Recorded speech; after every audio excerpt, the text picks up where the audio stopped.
Welcome back to Crossroads, and thank you so much for joining us.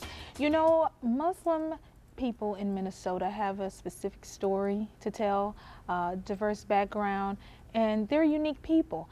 And when I first got here, those were difficult times for me because I didn't understand the culture, the language, the people, and I wanted to learn more being from Texas, but I didn't know where to go.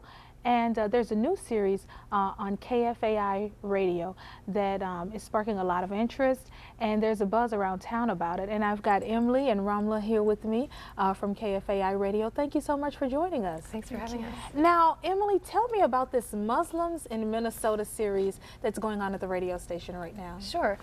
Well, there was an announcement a few months ago that you could submit a proposal about a specific topic dealing with Muslims in Minnesota, and so a few of us did. Some of us are already volunteer reporters there, and just some people from the community, and so then we worked with the news director and the program director at KFAI to sort of fine-tune what our stories were going to say and put them together, and now we have a really great program with a lot of variety. I think there's about 8 to 10 stories that are airing. They've already aired some, and they're all online. So, and now, why Muslims in Minnesota?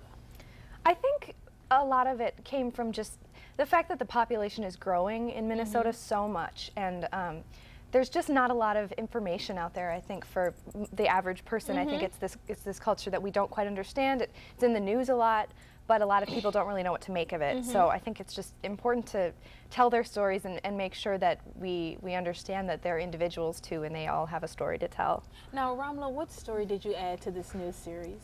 I did a story on faith and hip hop, and it was sort of exploring Muslim hip hop artists from Minnesota.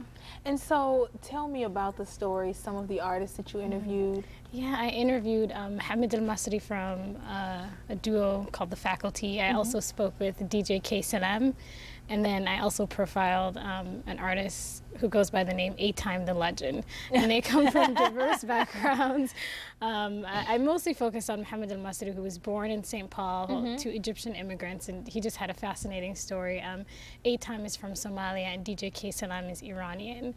I mean, I just was incredibly surprised by their different experiences, but also, you know, a theme in the story was, you know, the fact that they felt marginalized, and the fact that they wanted to reclaim, you know, hip hop's roots, because it sort of began as something that articulated the struggles of the youth and marginalized populations, and that feeling and that sound resonated well with them. So now tell me how this merger of hip hop in the Muslim community is taking place. Are some of the elders in the community resistant because of the images of hip hop on television and some of the traditional things that people think about when they think of hip hop, not knowing the real root of the hip hop movement, and how it came about from education and entertainment?